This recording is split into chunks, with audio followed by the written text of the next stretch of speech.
Bhagavatam, the Grantaraj, 5th canto, 5th chapter, text number 8. So in Hare Krishna, இன்னைக்கு நாம ஸ்ரீமத் பாகவதம் 5வது ஸ்கந்தம் 5வது அத்தியாயம் 8வது ஸ்லோகத்திலிருந்து பார்க்க இருக்கிறோம். Om Namo Bhagavate Vasudevaya, Om Namo Bhagavate Vasudevaya, Om Namo Bhagavate Vasudevaya, Narayanam Namaskritya Naram Chaiva Narottamam Devim Saraswatim Vyasam Tato Jayamudirayet Nashtaprayeshu Abhadreshu Nityam Bhagavata Sevaya Bhagavatyuttama Shloke Bhaktir Bhavati Naishtigi Krishne Swadhamopagate Dharmajnanadipis saha Kalau Nashratrashamesha Puranarko Dhunoditaha Pungsastriya Mithuni Bhavametam Tayormitho Hridaya Granthamaho Aho Ato Griha Kshetra Sutapta Vittair Janasya Moha Ayamaham Mameti. You can read the translation and the comment purport. Yes, Prabhu. மொழிபெயர்ப்பு மற்றும் பொருளுரை வழங்கியவர் ஆசா பக்தி வேதாந்த சுவாமி ஸ்ரீல பிரபுபாத் கி ஜெய். ஆண் பெண் இருவருக்கும் இடையில் இருக்கும் கவர்ச்சியே உலக வாழ்வின் அடிப்படை கொள்கையாக உள்ளது. இவ்வாறு ஆண் பெண் இதயங்களை இணைக்கும் இத்தவறான கருத்தின் அடிப்படையில்தான் ஒருவன் தனது உடல், குடும்பம், ஆஸ்தி, குழந்தை, சுற்றம், செல்வம் என்பவற்றின் மீது கவர்ச்சியுடையவனாகின்றான். இவ்வாறு இப்படி ஒருவன் வாழ்க்கையின் மீதான மோகத்தினை அதிகரித்துக் கொள்வதோடு நான் மற்றும் எனது என்றே எப்போதும் சிந்திக்கிறான். பொருளுரை: ஆண் பெண்ணுக்கு இடையில் பாலுறவு இயற்கை கவர்ச்சியாக செயல்படுகின்றது. இருவரும் திருமணம் செய்து கொள்ளும் பொழுது அவர்கள் உறவு மேலும் வலிமையடைகின்றது. உறவு பிணைப்பினால் ஏற்படும் மாயையின் காரணமாக ஒருவன் இவள் என் மனைவி என்றும் ஒருத்தி இவன் என் கணவன் என்றும் நினைக்கிறாள். இதுவே ஹிருதய கிரந்தி, அதாவது இதயத்தினுள் இருக்கும் பலமான முடிச்சு என்று அழைக்கப்படுகிறது. இம்முடிச்சு ஆண் பெண் இருவரும் வர்ணாசிரம தர்மத்தின் கொள்கைகளின்படி பிரிவதாக இருந்தாலும் அல்லது மனமுறிவு செய்வதாயினும் அவ்வளவு எளிதாக துண்டிக்க முடியாது. எது எப்படியாயினும் ஒரு ஆண் எப்போதும் ஒரு பெண்ணை பற்றியே நினைக்கிறான். அதுபோல் ஒரு பெண் எப்போதும் ஒரு ஆணை பற்றியே நினைத்து கொண்டிருக்கிறாள். வாழ்வில் அனைத்தும் நிரந்தரமற்றவை. எனினும் கூட குடும்பம், குழந்தை, சொத்து போன்றவற்றின் மீது பற்றுடையவனாகிறான். தீவினை வயத்தால் செல்வந்தன் தனது சொத்து மற்றும் செல்வத்துடனேயே தன்னை அடையாளம் காண்கிறான். சில நேரங்களில் துறவரம் பெற்ற பிறகும் ஒருவன் கோவில் அல்லது துறவரத்திற்கான பொருட்கள் மீதும் பற்றுடையவனாகிறான். ஆனாலும் இப்பற்று குடும்பத்தின் மீதுள்ள பற்றினை போல் அத்துணை வலிமையுடையதல்ல. குடும்பத்தின் மீதான பற்று வலிமை மிக்க மாயையாகும். சத்திய சம்ஹிதையில் பின்வருமாறு குறிப்பிடப்பட்டிருக்கிறது: பிரம்மாத்யா யக்ஞலத் காத்யா துஷ்யந்தே ஸ்திரீ சகாயினஹ போத்யந்தே கேஷனை தேஷாம் விசேஷம் ச விதோ விதுகு. பிரம்மதேவன் போன்ற மேன்மக்களிடம் சில நேரம் மனைவியும் மக்களும் படிப்பினை ஏற்படுத்துவது இல்லை. மாறாக மனைவி உண்மையில் ஆன்மீக வாழ்க்கை மற்றும் விடுதலைக்கு மேலும் உதவியே செய்கிறாள். இருந்தும் பெரும்பாலானோர் உலக உறவின் பிணைப்புகளால் கட்டப்படுகின்றனர். இதனைத் தொடர்ந்து அவர்கள் கிருஷ்ணருடன் கூடிய தமது உறவினை மறந்து விடுகின்றனர். Hare Krishna Prabhu. Okay. Om Jnanatimidandhasya Jnananjana Shalakaya Chakshuruninitam Yena Tasmai Shri Guruve Namah. Shri Chaitanya Manobhishtam Sthapitam Yena Bhutale Swayam Rupa Gadamahyam Dadati Swapadantikam Vandeham Shri Guroho Shri Yutaparkamalam Shri Gurun Vaishnavamscha Shri Rupam Sagrajatam Sahaganargunatan Vitam Tam Sajivam Sadvaitam Savadhutam Parijana Sahitam Krishna Chaitanya Devam Shri Radha Krishna Padan Sahaganadata Shri Vishakhanvitamscha He Krishna Karuna Sindho Dinabandho Jagatpate Gopesha Gopika Kanta Radha Kanta Namostate. Tapta Kanchana Gaurangi Radhe Vrindavaneshwari. Vrishabhanusate Devi Pranamami Haripriye. Vanchakalpatarubhyashta Kripasindhubhya evacha. Patitanam Bhavanebhyo Vaishnavebhyo Namo Namah.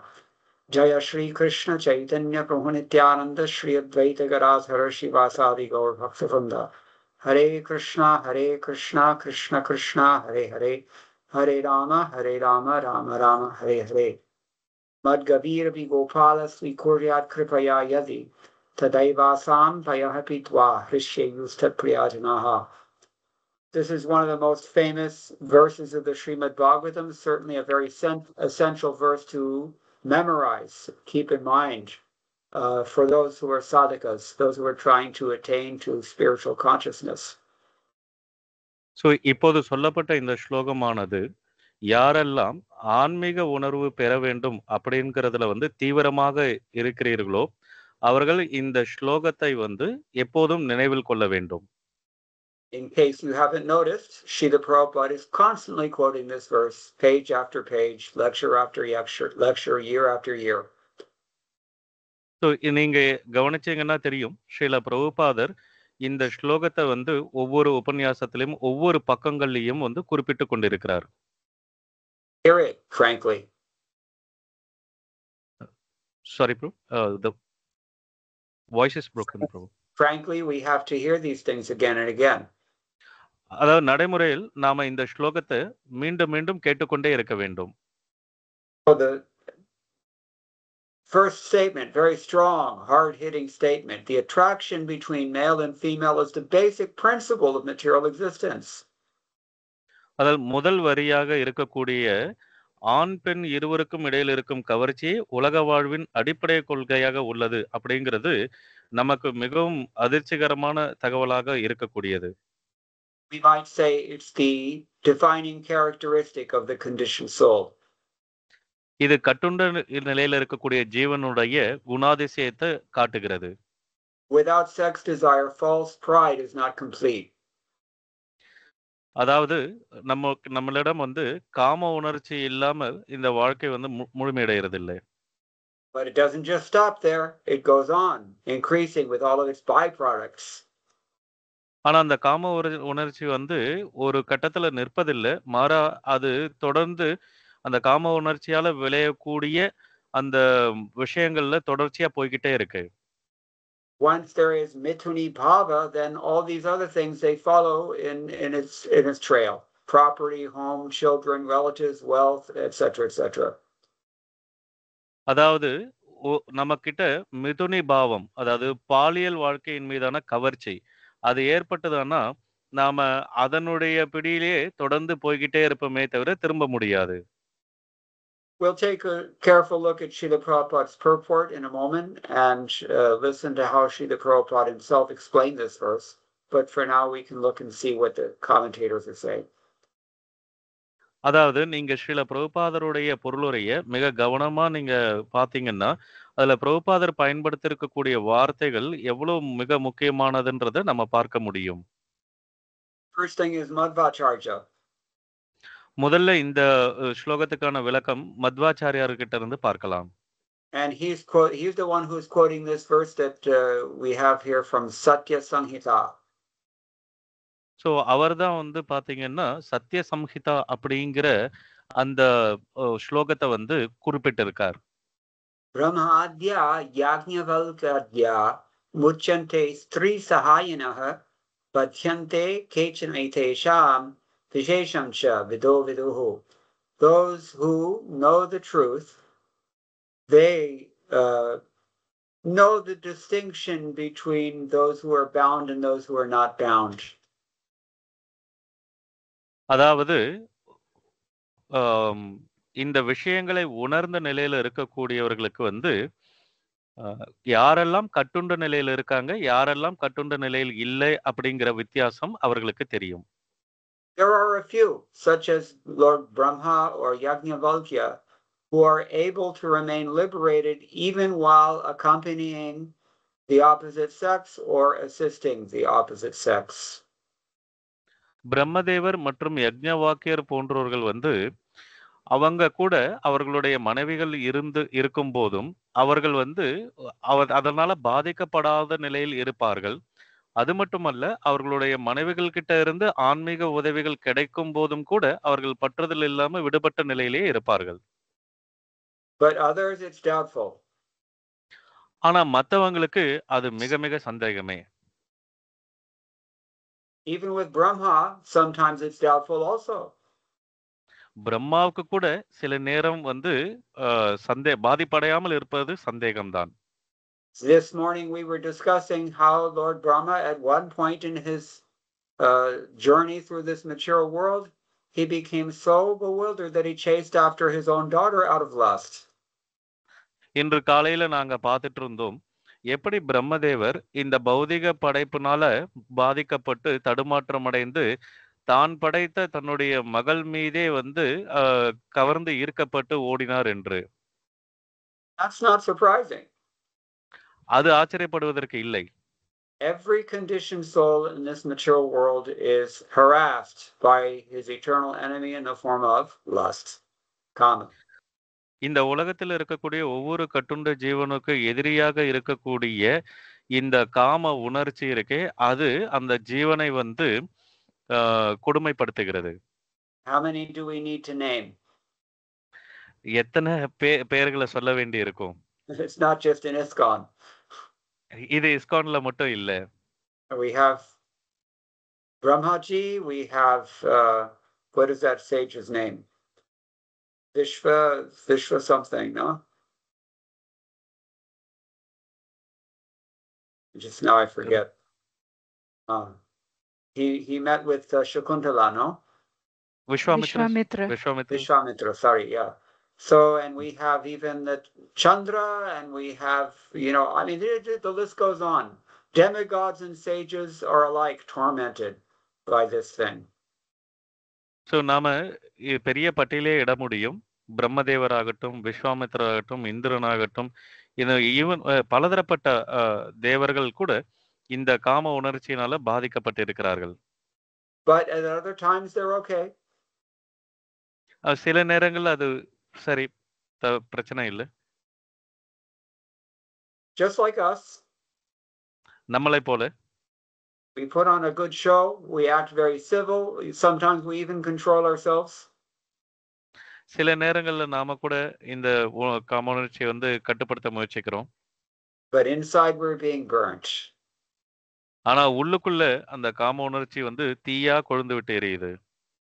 Yet even among such persons there are some who can handle the opposite sex and manage this attraction. அந்த உயர்ந்த நிலையில இருக்கக்கூடிய பக்தர்கள் மத்தியிலும் கூட சில பேர் இந்த எதிர் பாலினத்தால ஈர்க்கப்படாம அவங்களை எப்படி கையாள்வது அப்படிங்கிறது அவங்களுக்கு தெரிஞ்சிருக்கு. Yajnavalkya and Lord Brahma are named here. இந்த ஸ்லோகத்துல யஜ்ஞவாக்கியரும் பிரம்மாவனுடைய பெயரும் குறிப்பிடப்பட்டிருக்கு. Sometimes Brahma is okay, sometimes he chases his daughter, just like us. சில நேரங்கள் பிரம்மாவுடைய செயல்பாடு சரியாக இருக்கு, சில நேரங்கள்ல நம்மளை போல அவர் பெண்ணை துரத்தி கொண்டு போகக்கூடிய நிலையும் இருக்கு. You know all the things that you've done in the past? Prabhu, really sorry, due to network again, I couldn't hear you through. It's a rhetorical question. Do you know all the things you've done in the past? அதாவது உங்களுக்கு தெரியுமா நீங்க கடந்த காலத்துல நீங்க என்னெல்லாம் செஞ்சிருக்கீங்கன்ட்டு? Even more scary than that, do we know all the things we'll do in the future? நீங்க என்ன செயல்லாம் எதிர்காலத்துல செய்ய போறீங்கன்னு உங்களுக்கு தெரியுமா? So kechana etaisham. Amongst these great souls, there are a few they can handle association with the opposite sex. கேஷனை தேஷாம், அதாவது இந்த உயர்ந்த பக்தர்கள் மத்தியில சில பேர் இந்த சூழ்நிலைகளை சரியாக கையாள்வார்கள். In this very same Bhagavatam we hear, normally the men are the ones who are they are very vulnerable. அதாவது பாகவதத்துல சொல்லப்பட்டிருக்கு, ஆண்கள் அவர்கள் எளிதில் தளர்ச்சி அடையக்கூடியவர்கள். Even though the Shastra teaches us that women have stronger desires, or they desire more strongly than men. நம்ம வந்து கேள்விப்பட்டிருக்கோம். பெண்கள் அவங்க வந்து மிகவும் கட்டுப்பாடு உடையவர்கள் அப்படிங்கிறது போல இருந்தாலும் கூட, அவங்க எல்லாரை விட அதிக ஆசைகள் கொண்டவர்களும் கூட. But it doesn't make any difference because the men are the ones who are more susceptible than women. அதாவது இதுல பெரிய வித்தியாசம் இல்ல. 2 பேர்கிட்டயுமே அந்த தாக்கம் இருக்கு. This very Bhagavatam compares them, fire and butter. It's not the men who are fire, it's the women who are fire. Men are like butter. And how long does butter last in the proximity of fire? Not very long. அதாவது ஆண்களை வந்து நெய்யுக்கும் பெண்களை வந்து நெருப்புக்கும் ஒப்பிடுறாங்க. So அப்படி இருக்கும்போது எவ்வளவு நேரம் வந்து ஆணும் பெண்ணும் பக்கத்துல இருக்கும்போது அவங்க வந்து உருகாம இருக்க முடியும். Therefore, the Shastra conjunctions restrict very, very carefully the association between the two. அதனால சாஸ்திரங்கள் என்ன சொல்லுது அப்படின்னா, ஆணுக்கும் பெண்ணுக்கும் இடையிலான உறவுல வந்து விதிமுறைகள், கட்டுப்பாட்டு விதிமுறைகளை வந்து கொண்டு வரணும்னு சொல்லுது.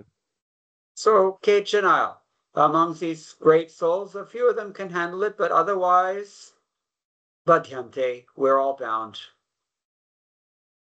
அதாவது இந்த உயர்ந்த பக்தர்கள் மத்தியில இருக்கக்கூடிய சில பக்தர்களால தான் இதை கையாள முடிகிறது.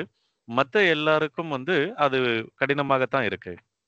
So in this connection from Satya Samhita, the significant word here is Sri Sahayi.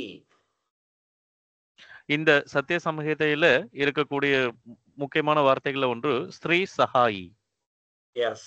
What does Sahaya mean? சகாயம்னா என்ன? You have this word in Tamil? Yes, Prabhu. So you know Help. what Sahaya means. Yes, Prabhu. Help. Yeah, help, assistance, or it also means to be with someone, right? Radha Sahayamati Sundaramandahasyam. Krishna's smile is very beautiful when he's with Radha.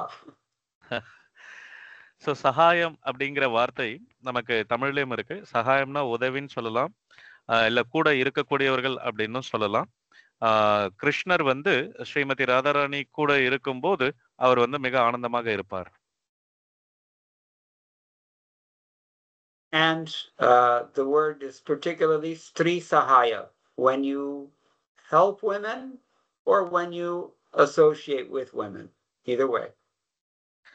இங்கே ஸ்ரீ சகாய அப்படிங்கிற வார்த்தைக்கு நீங்க பெண்களுக்கு உதவி செஞ்சா இல்ல பெண்கள் கூட இருந்தா.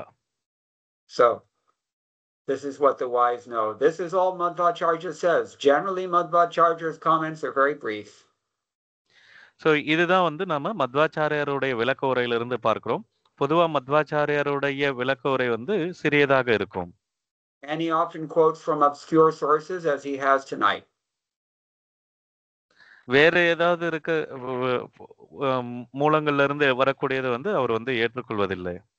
Satya Samhita, not so common name. சத்திய சம்ஹிதைங்கிறது பெரும்பாலும் பழக்கத்துல இருக்கக்கூடிய விஷயம் இல்லை. But we respect his opinion. ஆனா நாம அவருடைய கருத்தை வந்து மதிக்கிறோம். Sridhar Swami also adds to this discussion. Sridhara சுவாமி கூட இதுக்கான விளக்க உரை வந்து கொடுத்திருக்காங்க. Nanu yatha upayogam striyamithuni bhuya sukhamatram anubhavataha kutastapahasyu. He asks a rhetorical question here that, wait a minute, how can there be so much suffering just by experiencing only the happiness of properly associating with a woman, say in marriage? அதாவது இங்க ஸ்ரீதர சுவாமி வந்து ஒரு கேள்வியை எழுப்புகிறார். எப்படி ஒருத்தர் வந்து அந்த பெண்ணால கிடைக்கக்கூடிய சொத்துகள் இது மூலமாக ஒருத்தர் வந்து சந்தோஷத்தை அனுபவிச்சுட்டு இருக்கும்போது அதுல என்ன கஷ்டம் இருக்கு? Tatraha. Here he answers that with this verse, Pumsa. So இது பின்னாடி இதுல வந்து இந்த விளக்கம் அந்தக்கான பதில கொடுக்கறாங்க. There's a knot in each one's heart. Not in each one's heart, bro. There's a knot in the man's heart. There's a knot, knot tied in the woman's heart also. Each have their knot, and then the association pulls that knot tighter. Yes. So அதாவது இங்க எப்படி வந்து அந்த இன்பத்துக்கு பதிலா துன்பம் அமையுது அப்படின்னா, ஆணுக்கும் பெண்ணுக்கும் அவங்களுடைய இதயத்துல வந்து ஒரு முடிச்சு விழுது. ஆணுக்கு பெண் மேலயும், பெண்ணுக்கு ஆண் மேலயும் ஒரு முடிச்சு விழுது. So they're saying that it's very, very difficult to separate the knot that is tied to the other one's heart. Very difficult. ம். ஸோ என்ன சொல்லப்படுது அப்படின்னா, ஆணுக்கு பெண் மேல இருக்கக்கூடிய அந்த ஈர்ப்பும், பெண்ணுக்கு ஆண் மேல இருக்கக்கூடிய அந்த ஈர்ப்புங்கிற அந்த முடிச்சு, அதனால வந்து அவங்களுக்கு அவங்களுக்கு பிரிவு இல்ல. பிரிவ அவங்களால ஏத்துக்க முடியல. How is it so? அது எப்படி நடக்குது? Mithuni bhavat. Because of sex desire, because of the conception of being a couple. அது எதனால ஏற்படுது அப்படின்னா, மிதுனி பாவ அதாவது காம உணர்ச்சியினால, பாலுணர்ச்சியினால இது ஏற்படுகிறது. So the unfortunate thing is that it's not just the body or the senses, but all sorts of things expand from this conception due to that knot. அதாவது இது வெறும் உடல் அளவுல மட்டும் இருந்து வெளிப்படல. மாறா ஆ அ எ ஆணுக்கும், பெண்ணுக்கும் இடையில இருக்கக்கூடிய அந்த கவர்ச்சி அப்படிங்கிற அந்த எண்ணம், அதனால தான் நாம இங்க சிக்கப்படுறோம். And we see in terms of me and mine, I, me, mine. So இதனால தான் நான், எனது அப்படிங்கிற எண்ணம் ஏற்படுது. And that manifests in gross ways as the house and the children and all these things, assets. So இது வந்து எப்படியெல்லாம் வெளிப்படுது அப்படின்னா, குழந்தைகள் பெத்துக்கிறது மூலமாக, வீடுகள் வாங்குறது மூலமாக, சொத்து பத்துக்கள் சேர்க்கிறது மூலமாக வெளிப்படுகிறது. Vishayabhutayir mahan moho bhaved ityarthaha. In other words, what this means is that the great illusion expands from this. So இப்படி வெளிப்படக்கூடிய ஒவ்வொன்றுத்திலும் வெளிப்படக்கூடியது வந்து மிகப்பெரிய மாயையினுடைய தன்மையாகும். This is what Sridhar Swami says. இதைதான் ஸ்ரீதர சுவாமி விளக்குகிறார். Jiva Goswami Navyakyatam, there he doesn't comment here, but Vishwanath Chakravarti Thakur has added some comments of his own. So ஜீவ கோஸ்வாமியினுடைய விளக்க உரை இல்லை. ஆனா விஸ்வநாத சக்கரவர்த்தி தாக்கருடைய விளக்க உரை இருக்கிறது. Indriya Cheshtanam Atmiyatvaabhimanana Sadbhavepi Swakutumba Sangavato Yatha Mohas Tatha Tadrahitasya Netyaha Pungseti. When one identifies the action of one's senses with oneself, the illusion arising from association with family members is greater than anything else. இதுல என்ன சொல்லப்பட்டிருக்கு அப்படின்னா, ஒருவனுடைய புலன்களினுடைய செயல்பாடுகளை தன்னோடது அப்படின்னு நினைச்சுக்கும் போது, அது மூலமா குடும்ப உறுப்பினர்களோட சங்கம் ஏற்படுது.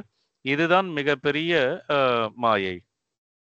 Mitho hridaya granthim mameyam sprityeko yam granthihi tad upari mamayam patir iti dvitiyo granthe.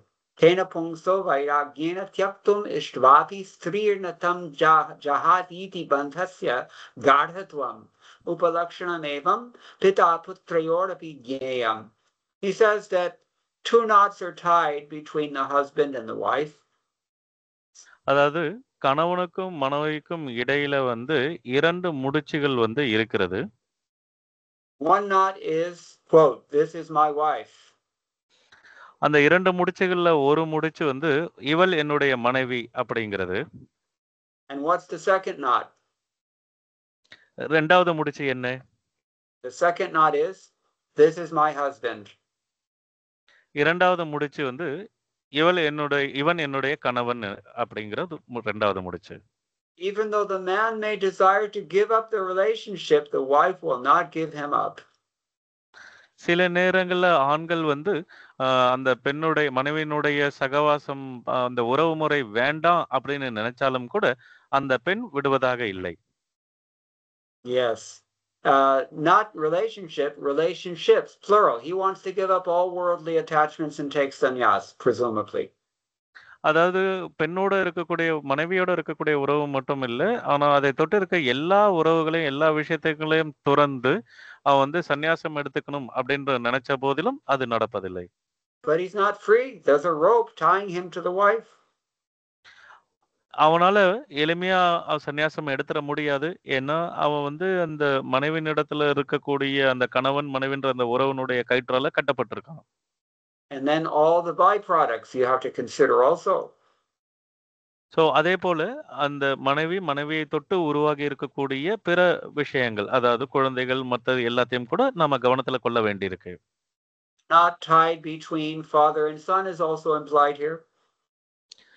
அதாவது ஒரு அப்பாவுக்கும் மகனுக்கும் உள்ள முடிச்சு கூட இங்க வரும்.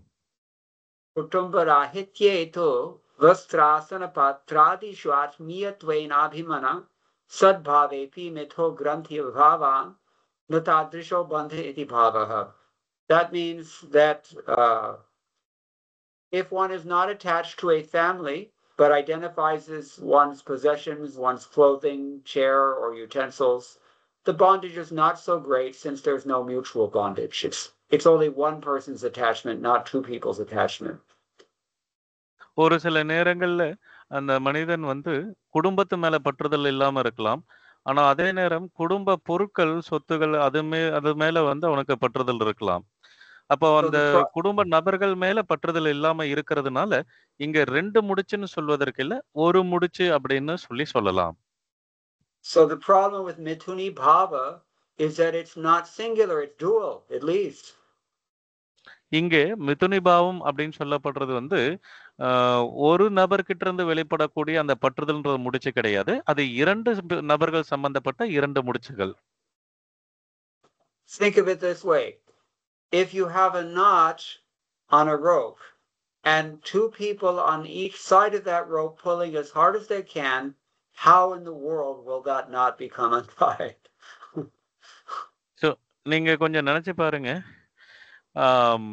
இப்போ உங்ககிட்ட ஒரு கயிறு இருக்கு. அந்த கயிறுல வந்து முடிச்சு போட்டிருக்கு. அந்த முடிச்சு போட்ட பிறகு 2 பக்கத்துல இருந்து 2 பேர் வந்து தங்களால முடிஞ்ச அளவுக்கு இழுக்குறாங்க. அப்ப என்ன ஆகும் அந்த நிலைமை?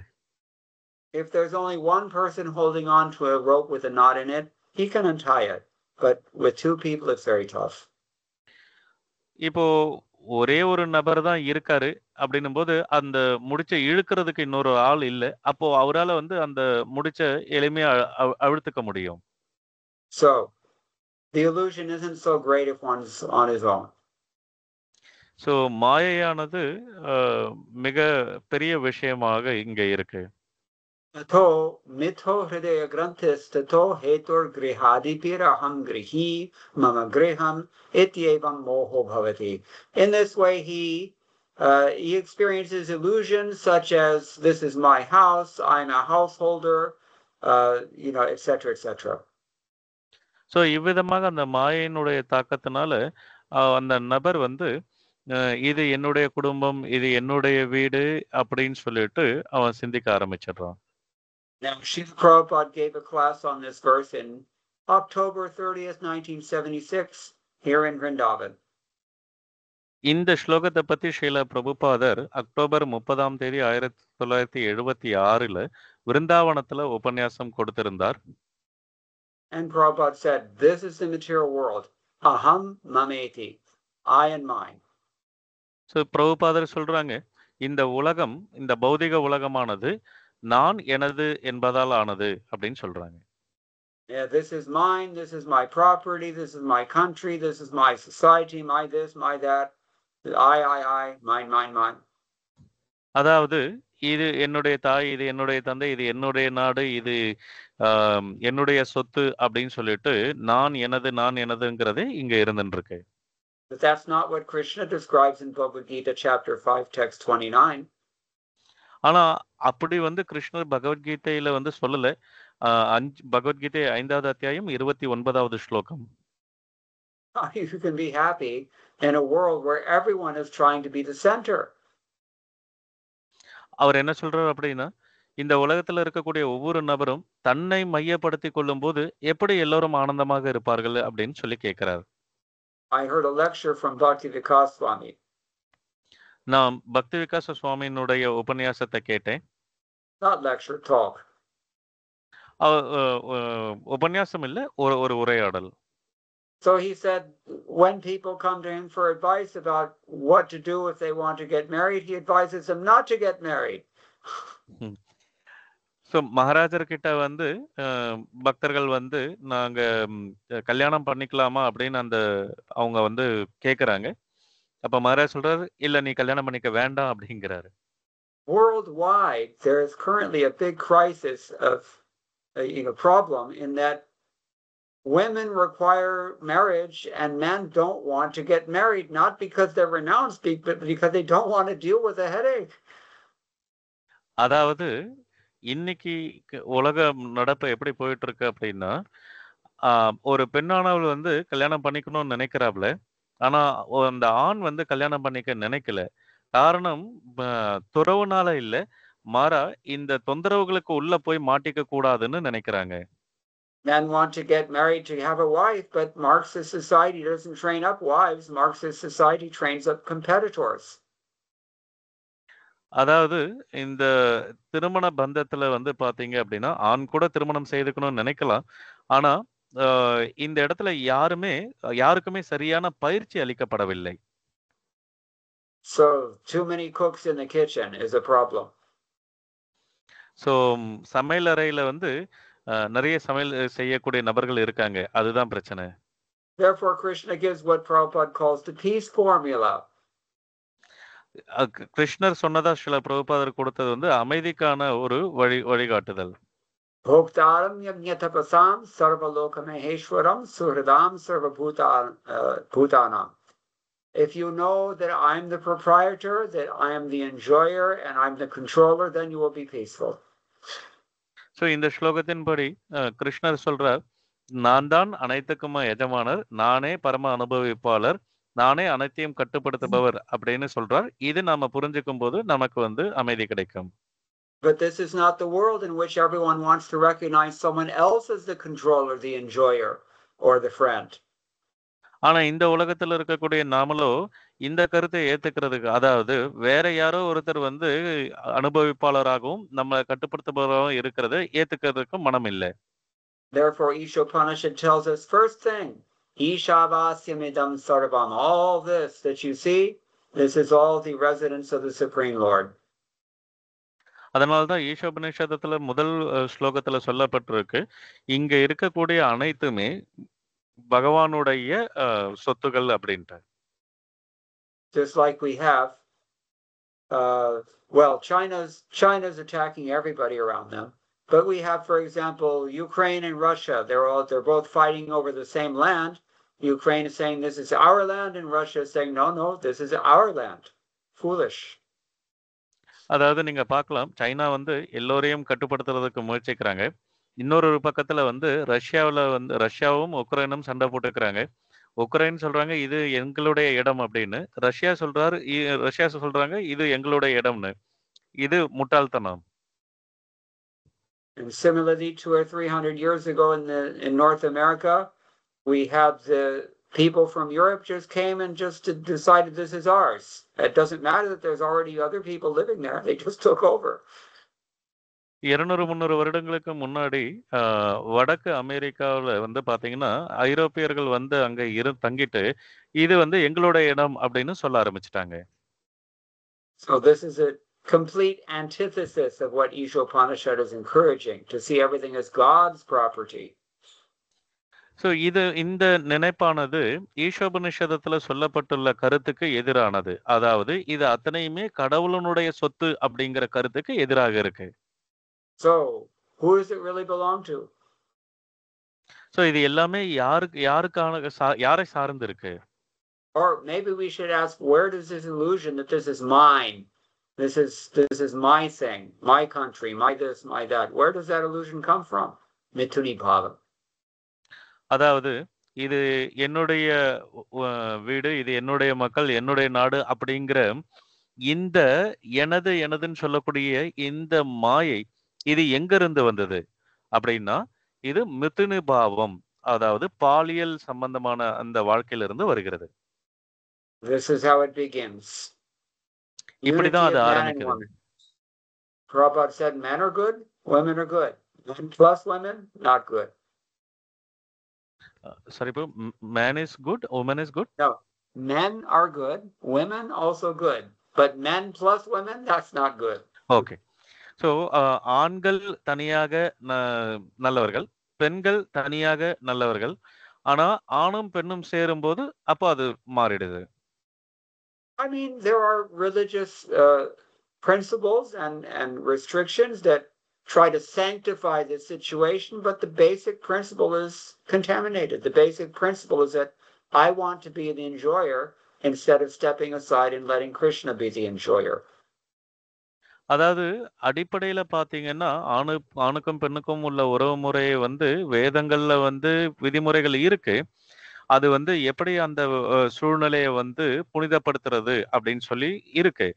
ஆனா, அடிப்படையில வந்து பார்த்தீங்கன்னா, நாம வந்து இந்த கட்டுண்ட நிலையில இருக்கிறதுனால அது வந்து களங்கமான நிலை தான். என்ன களங்கமான நிலை அப்படின்னா, நாம கிருஷ்ணர அனுபவிப்பாளர்ங்கிறதுக்கு ஏத்துக்கிறதுக்கு பதிலா, நாம அனுபவிப்பாளர் அப்படிங்கிறது நிலையில இருக்கோம். அதுவே களங்கமான நிலை. Every individual in this world is on a mission to establish himself as the supreme person. அதாவது இந்த உலகத்துல வந்து பார்த்தீங்கன்னா, ஒவ்வொருத்தருமே வந்து தன்னை இல்ல யாரோ ஒருவர வந்து முழுமுதற் கடவுள்னு நிலைநிறுத்த பார்க்குறாங்க. Prabhupada says, man is searching after woman, woman is searching after man. Why? பிரபுபாதர் வந்து கேட்கிறார், ஆண் வந்து ஒரு பெண்ணை தேடுறான், ஒரு பெண் வந்து ஒரு ஆணை தேடுறான். ஏன்?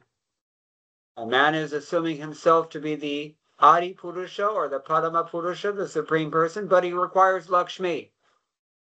ஸோ ஒரு ஆண் தன்னை வந்து பரம புருஷனாக, ஆதி புருஷனாக தன்னை நினைச்சுக்கிறான். அதனால அவனுக்கு வந்து Lakshmi தேவைப்படுறா. In fact, even in Hindi, we have this word for the housewife. She's called Griha Lakshmi. Do you have that in Tamil? Yes Prabhu. அதான் ஹிந்தியில வந்து கிரகலக்ஷ்மி அப்படிங்கிற ஒரு வார்த்தை இருக்கு. Tamil baby. சரி. So, woman is searching after man because she requires a Narayan to fulfill all of her desires. So ஒரு பெண் கூட ஒரு ஆணை வந்து தேடுகிறாள். ஏன் அப்படின்னா, அத ஆணை இந்த இடத்துல நாராயணன்னு சொல்றாங்க. ஏன் அப்படின்னா, தன்னுடைய ஆசைகளை வந்து பூர்த்தி செய்துக்கிறதுக்காக தேடுகிறாள். Eko bahunam yo vidhati kaman. That is the position of Narayan. One supreme person, he's supplying all the needs and wants of so many other persons. அதாவது முழுமுதற் கடவுள் நாராயணர் ஒருத்தர் தான். ஆனா அவர் எல்லாருடைய தேவைகளையும் பூர்த்தி செய்கிறார். So when we want to be Narayan or compete with Narayan instead of serving Narayan, then we have to deal with this material world and all of its complexities. ஒருவேளை நாம நாராயணரா இருக்கிறதுக்கு முயற்சி செஞ்சாலோ இல்ல நாராயணரோட போட்டி போட்டாலோ அப்போ நாம வந்து இந்த பௌதிக உலகத்துல இந்த மாதிரி ஒரு சூழ்நிலையில இருக்க வேண்டியதுதான். And Prabhupada says, Krishna bhuliya jeev bhogavan sakare pasate maya tare japatiya dhare. That's from Prema Vivarta, means that as soon as we deny to serve Krishna, then immediately we're put into Maya. And as soon as we deny to obey state laws, for example, immediately we become criminal and we become subjected to criminal punishment. Srila பிரபுபாதர் பிரேம விவர்த்தம்ன்ற புத்தகத்திலிருந்து மேற்கோள் காட்டி சொல்கிறார், நாம எப்போ கிருஷ்ணருக்கு சேவை செய்யறதுக்கு மறுக்கிறோமோ அப்போதே உடனடியாக இந்த பௌதிக உலகத்திற்கு வந்து அனுப்பப்படுகிறோம். எப்படி வந்து நாட்டோட சட்டத்திட்டங்களை கடைபிடிக்க மறுத்தோம்னா அப்போ நம்மள வந்து சிறையில போடுறாங்களோ அது போல. You can't mess around with the government. They're more powerful than you. நீங்க அரசாங்கத்தை எதிர்க்க முடியாது. ஏன்னா அரசாங்கம் மிகவும் சக்தி வாய்ந்தது. Just like I got a notice. Jury duty. You have to report for jury duty. Jury duty, what does it mean? I don't know if you have this in India. In America, everybody has to go and serve on a jury in a court case from time to time. When the government calls you, you have to do it. அதாவது அமெரிக்காவில் வந்து பார்த்தீங்கன்னா உங்களை அழைச்சா நீங்க அங்க போயிட்டு ஜெயில போய் சேவை செய்யறதுக்கு உங்களை அழைச்சா நீங்க போக வேண்டியிருக்கும். So I thought, I'm in India. What am I going to do now? So I didn't pay much attention. So அது போல இந்தியாவிலும் என்னை அழைச்சாங்க. ஆனா நான் நினைச்சேன் நம்ம இந்தியாவில தானே இருக்கோம், அதனால அந்த அவங்க கூப்பிட்டத நான் பெருசா எடுத்துக்கல. So they sent another notice that Baba, you can't ignore this. This is important. You have to do this. So அவங்க 2வது முறையும் வந்து எனக்கு செய்தி அனுப்புனாங்க. நீங்க இத வந்து மறுக்க முடியாது. நீங்க வரணும் அப்படின்னு சொல்லிட்டு. Even from India, they will chase you down. So இந்தியாவுல கூட வந்து உங்க மேல சந்தேகப்பட்டு அவங்க வந்து துரத்துறாங்க. At least California government does that. I don't know about other states. California மாநிலம் வந்து இந்த மாரி செயல்படுறாங்க. So the point is that you're punishable if you don't obey the state laws. And similarly, if we do not recognize Krishna's authority, then he hands us over to Maya. Maya will punish us. So நீங்க எப்பல்லாம் சட்டத்துக்கு வந்து புறம்பா நடந்துக்கிறீங்களோ, அப்போ உங்களுக்கு தண்டனை நிச்சயம். So அதுபோல நாம கிருஷ்ணருக்கு கீழ்ப்படியாம இருந்தோம் அப்படின்னா, கிருஷ்ணர் நம்மள வந்து மாயனிடத்துல ஒப்படைச்சிருவார். மாயையானவள் நமக்கு தண்டனை கொடுப்பாள். Just like, and he says this is called, therefore Shastra, we call it Shastra. Why Shastra? Because Shastra, if you don't obey the Shastra, you are Dandaniya Aparadhi. You understand? Yes bro. So நாம அதனால தான் சாஸ்திரங்கள்னு சொல்றோம். சாஸ்திரம் அப்படின்னா சஸ்திரம். சஸ்திரம் அப்படின்னா நம்ம எப்பெல்லாம் வந்து அந்த விதிமுறைகளுக்கு கட்டுப்படலையோ, அப்போ அது அஸ்திரமாக நம்ம மேல வந்து நமக்கு தண்டனையாக வந்து சேரும். Just like when you take a train in India, you'll see the little sign says, what does it say? Dhumrapan pina dandaniya aparadh hai. You understand? It's a punishment. Yeah, it's a punishable offense if you smoke on a train. You're not allowed to smoke. Yes. அதாவது நீங்க ரயில்ல பயணம் செய்யும்போது பார்க்கலாம். அங்க வந்து எழுதி போட்டிருப்பாங்க. ரயிலில் புகைப்பிடிப்பது வந்து தண்டனைக்குரிய சட்டமாகும் அப்படின்னு சொல்லிட்டு. So, because we're an illusion, we think that this danda, this punishment, we think that this is advancement of civilization. So, நாம மாயினுடைய வசத்துல இருக்கிறதுனால இந்த தண்டனையை வந்து நம்ம வந்து மிகவும் வளர்ந்த நாகரிகமுடையவர்கள்னு கருதிக்கிறோம். So here in this verse it says pumsa striya mithuni bhava metam, the attraction between man and woman, but it's not just between man and woman. அதாவது இங்க நீங்க பார்க்கலாம் பும்சா ஸ்திரியா மிதுனி பாவம், அதாவது ஒரு ஆண் பெண்ணுக்கு இடையில இருக்கக்கூடிய கவர்ச்சி. You see the birds are chasing one another in Krishna Balaram temple. There's two birds are sitting on the top of the shikhara and they're having sex. நீங்க இங்க பார்க்கலாம் கோவில் கிருஷ்ண பலராமர் கோவிலுக்கு மேல கோபுரத்தினுடைய உச்சியில வந்து பார்த்தீங்கன்னா அங்க கூட 2 பறவைகள், அந்த பறவைகள் கூட இனப்பெருக்கத்துல ஈடுபடுது. And the animals and the aquatics, the trees, plants, everywhere the same thing is going on. இது மனிதர்களிடையே மட்டும் இல்ல இந்த கவர்ச்சி, மாறா மிருகங்கள், பறவைகள், பூச்சிகள் எல்லாத்துலயுமே இது இருக்கு. Prabhupada, he said, you will find these pigeons as soon as one female pigeon is there and the male pigeon immediately wants to canvas. Please come, let us unite. So பிரபுபாதர் சொல்றார் 2 புறாக்கள் இருக்கு அப்படின்னா, குறிப்பா ஆண் புறா பெண் புறா அங்க இருக்கும்போது, அதாவது ஆண் புறாவானது வந்து அங்க இருக்கக்கூடிய பெண் புறாவை போயிட்டு அழைக்குது. அது நயமா கூப்பிடுது, வாயே நாம இனப்பெருக்கத்துல ஈடுபடுவோம் அப்படின்னு சொல்லிட்டு. And same thing with the monkeys, we see them, especially here in Vrindavan. As soon as you get the pumsa in the street, then immediately, okay, let's go.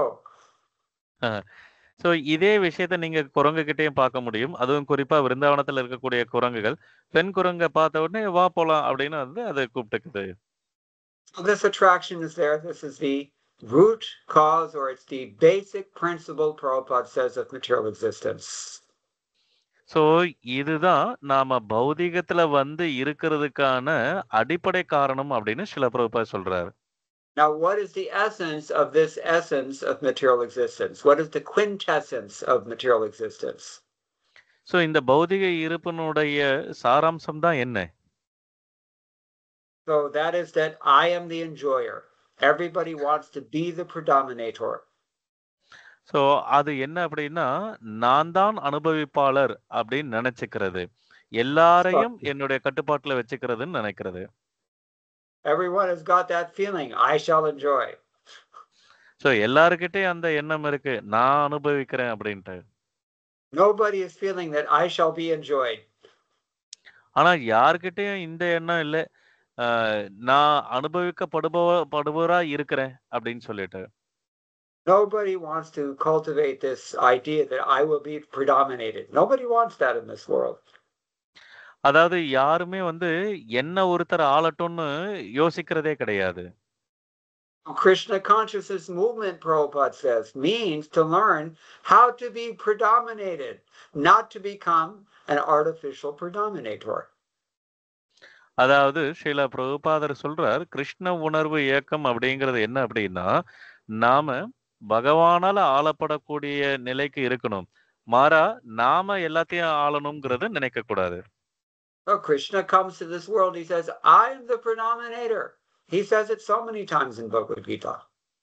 கிருஷ்ணர் இந்த பூமிக்கு வரும்போது பலமுறை பகவத்கீதையில சொல்லியிருக்கார், நானே இது அத்தனையும் ஆளக்கூடியவன் சொல்லிட்டார். Bhoktaram yajna tapasam, I am the enjoyer. போக்தாரம் Yagna தபசாம்னு சொல்றார், நானே அனுபவிப்பாளன்.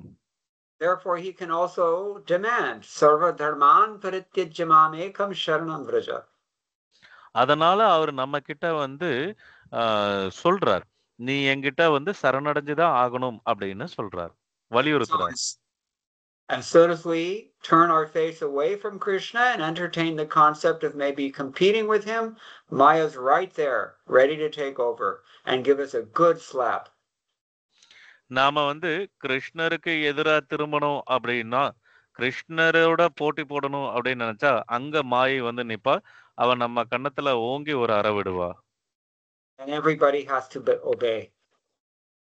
So எல்லாருமே நான் வந்து கட்டுப்பட்டு தான் ஆகணும். So Prabhupada said, human civilization means to learn that I'm trying to become the monarch of all I survey, but actually this is false inclination. It's the cause of our bondage. சில பிரபுபாதர் வந்து நம்மள வந்து ஒரு விஷயத்த கத்துக்க சொல்றாரு. என்னன்னா, இது அத்தனைக்கும் உரிமையாளன், அனுபவிப்பாளன் நான் அப்படின்னு நாம நினைச்சுக்கிறோமே, அதுல இருந்து வெளியில வர்றதுக்கு கத்துக்கணும்னு சொல்றாரு. அது நம்மள கட்டுப்படுத்தும்னு. We all came into this world to try to be the predominator, but we ended up being predominated by Maya. நாம இந்த உலகத்துக்கு வரும்போது எல்லாத்தையும் நம்மளுடைய கட்டுப்பாட்டுல வச்சுக்கணும் அப்படிங்கிற எண்ணத்தோட இங்க வந்திருக்கோம். ஆனா மாயனுடைய கட்டுப்பாட்டுக்குள்ள நாம எப்போதும் இருக்கோம். All we can as human beings, we have to try to learn, who am I? What is spirit? What's my nature? What's the purpose of life? Where have I come from? Where shall I go? These are the important questions.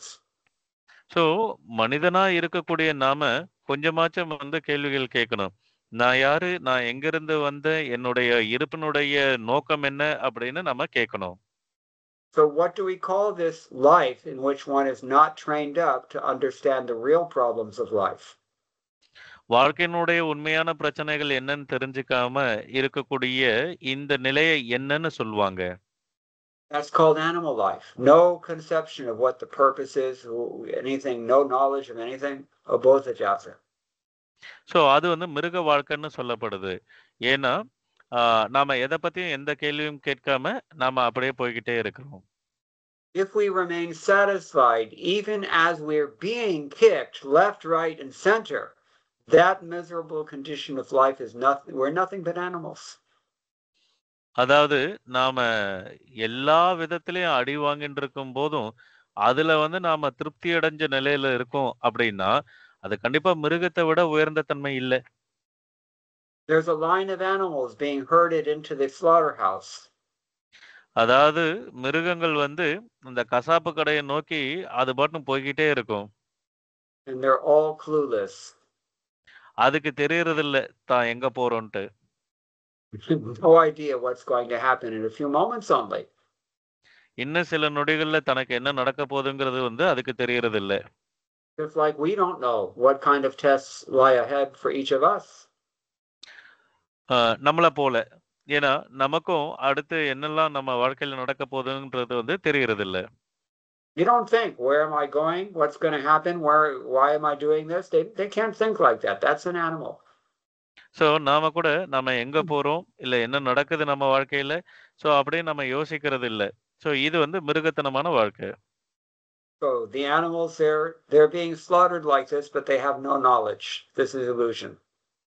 So எப்படி மிருகங்கள் வந்து கொல்லப்படுதோ கசாப்பு கடைகள்ல, அதுக்கு எப்படி அந்த ஞானம் இல்லையோ அது போல.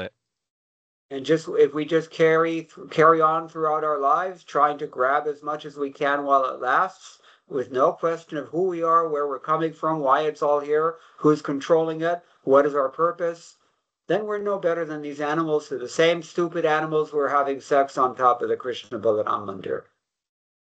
ஸோ நாமளும் நம்மளுடைய வாழ்க்கையில வந்து இதை பற்றிலாம் எதுவும் யோசிக்காம, அதாவது நாம யாரு, எங்கிருந்து வந்தோம், எங்க போறோம், யார், நம்ம வாழ்க்கையினுடைய நோக்கம் என்ன, இப்படிங்கிற இந்த சிந்தனைகள் எதுவும் எழாம இருக்கும் அப்படின்னா, நிச்சயமா அந்த கோபுரத்துக்கு மேல இருக்கக்கூடிய அந்த குரங்குகளை விட உயர்ந்தவர்கள் இல்லை. For the first education in human life is brahmacharya. So மனித வாழ்க்கையினுடைய முதல் பாடமே பிரம்மச்சரியம். Don't do it.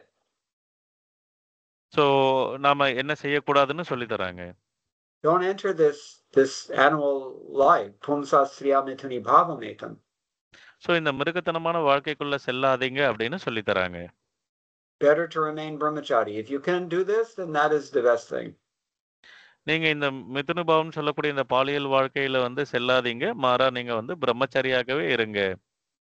But if unable to maintain that, then at least regulate this tendency. Take a wife, become a good grahastha. Don't be a cat or a dog. So நாம வந்து பார்த்தீங்கன்னா at least நம்மளை நம்ம பாதுகாத்துக்கிறதுக்கு வந்து முறைப்படுத்தக்கூடிய வழிமுறைகள் இருக்கு. தெரு நாயாக இருக்கிறதுக்கு பதிலாக ஒரு எஜமானர் இருக்கக்கூடிய நாயாக இருக்கிறது. So this is regulated life, grihastha life. கிரகஸ்த வாழ்க்கை அப்படிங்கிறது வந்து பார்த்தீங்கன்னா முறைப்படுத்தப்பட்ட வாழ்க்கை. And there are rules and regulations. In fact, most of the rules and regulations of the Dharma Shastras actually apply to the householders. தர்மசாஸ்திரத்துல சொல்லப்பட்ட பல விதிமுறைகள் வந்து பார்த்தீங்கன்னா குடும்பஸ்தர்களுக்கு சொல்லப்பட்டதாகும். For example, sex life is once a month only. So ஒரு உதாரணத்துக்கு சொல்லணும் அப்படின்னா, பாலுறவு கொள்ளணும் அப்படின்னா மாசத்துக்கு ஒரு தடவை மட்டும்தான். Not anytime we feel like it. நம்ம நினைக்கும் போதெல்லாம் ஏற்படுத்திக்கிறது இல்லை. That's the difference between grihameta, grihasthi. அதாவது இதுதான் வந்து கிரகமேத மற்றும் கிரகஸ்தர்களுக்கான இடையில இருக்கக்கூடிய வித்தியாசம். Everything there that's in both cases, but it's regulated in a way that elevates one as opposed to indulge in a way that degrades one. இரண்டு தரப்புக்கும் கிரகஸ்தர்களுக்கும் கிரகமேதிகளுக்கும் வெளிப்புற செயல்பாடுகள் எல்லாமே ஒன்றாகத்தான் இருக்கும். ஆனா அதுல ஒரு தரப்பினருக்கு வந்து பாத்தீங்கன்னா அவனுடைய உணர்வை மேம்படுத்தி அடுத்த நிலைகளுக்கு கொண்டு போகும். So better to be grihastha ashram than no ashram. No ashram means animal ashram. So நாம வந்து கிரகஸ்த ஆசிரமத்துல இருக்கிறது வந்து எந்த ஆசிரமத்திலும் இல்லாத நிலையை விட உயர்ந்தது. Okay. So kiba vipra kiba nyasi shudra keni noi jay Krishna tattva veta she guru hoy. Chaitanya Mahaprabhu ne kaha ki to Ramananda Roy that to whoever is whether he's a sannyasi or a householder, if he knows the signs of Krishna, then he can and should act as guru. Chaitanya Mahaprabhu ராமானந்தராயரோட பேசிட்டு இருக்கும்போது சொல்றார், நீங்க சன்னியாசியா இருங்க, கிரகஸ்தனா இருங்க, யாருனாலும் இருங்க, ஆனா கிருஷ்ணரை பத்திய விஞ்ஞானம் உங்களுக்கு தெரிஞ்சிருக்கு அப்படின்னா நீங்க ஒரு குருவாக செயல்படலாம். But you have to know, actually. உங்களுக்கு உண்மையிலே அந்த விஞ்ஞானம் தெரிஞ்சிருக்கணும். Okay, so these are some of the things that Prabhupada has said about this. I'm going to stop here, but if anybody has any questions or any comments on any of this, we can discuss further. So இதெல்லாம் சில பிரபுபாதர் கொடுத்த விளக்கங்கள். So இதோட இன்றைய உபன்யாசத்தை நிறைவு செய்கிறேன். யாருக்காவது ஏதாவது கேள்விகள் இருந்தால் கேட்கலாம்.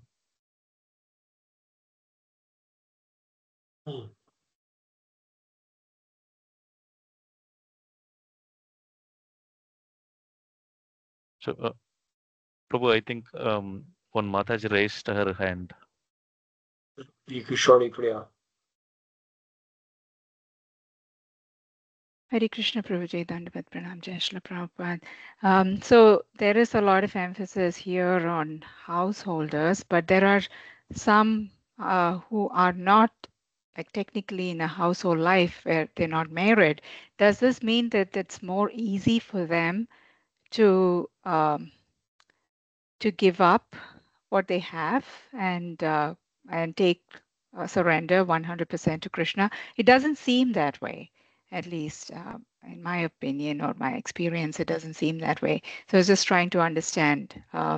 You know, there are other things that bind. Even responsibilities can be entangling, and so many other things that bind. Good question. Shall I translate, bro? Yeah. Okay. So அதாவது மாதாஜியோட கேள்வி என்ன அப்படின்னா, இந்த ஸ்லோகத்துல பெரும்பாலான கருத்துக்கள் எல்லாமே கிரகஸ்தர்களுக்கு சொல்லப்பட்டு இருக்கு. ஆனா அது அப்படி பார்க்கும்போது பிரம்மச்சாரியாவோ சன்னியாசியாவோ இருக்கிறது அப்படிங்கிறது வந்து கிரகஸ்தர்களை விட கொஞ்சம் எளிமையாக எல்லாத்தையும் ரொம்ப எளிமையா திறந்துட்டு முழு சரணாகதி 100% சரணாகதி அடைய முடியும் அப்படிங்கிறது போல தெரியுது. ஆனா உண்மையில பார்க்கும்போது அவங்களுக்கு வேற வேற பொறுப்புகள் இருக்கிறதுனால அது அவங்கள பந்தப்படுத்துறதாக அமையறதா நான் நினைக்கிறேன். அப்படிதான் பெரும்பாலும் நான் பார்த்திருக்கேன். அதை பத்தி சொல்லுங்கன்னு கேக்குறாங்க.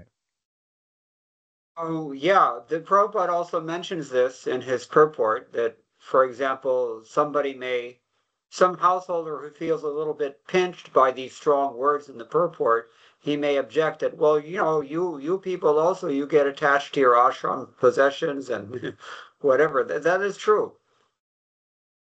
இதை நீங்க பாத்தீங்கன்னா ஸ்ரீல பிரபுபாதர் வந்து பொருளுரையில கொடுத்திருக்கார். இதுல பெரும்பாலான கருத்துக்கள் வந்து கிரகஸ்த பக்தர்களை வந்து கொஞ்சம் தாக்கி பேசுவது போல இருக்கலாம். அப்படி அவங்க அப்படி இதை கஷ்டமா உணரக்கூடியவர்கள் வந்து பதிலுக்கு கேட்கலாம். இல்லையே சன்னியாசிகள் பிரம்மச்சாரிகள் கூட நீங்க சில விஷயங்கள் மேல பற்றுதல் இருக்கீங்களே அப்படின்னு சொல்லலாம். அது உண்மைதான். But the point is that yes, the attachment between the hearts of men and women, that is much stronger, and one may be in a more fortunate position not to marry. It all depends on the individual circumstances. அதாவது அவர்களுக்கு மற்ற விஷயங்கள் மேல பற்றுதல் இருந்தாலும் கூட ஒரு ஆணுக்கும் பெண்ணுக்கும் இடையில இருக்கக்கூடிய அந்த ஈர்ப்புனால வரக்கூடிய பற்றுதல் வந்து மிக மிக கடினம் விடுவதற்கு.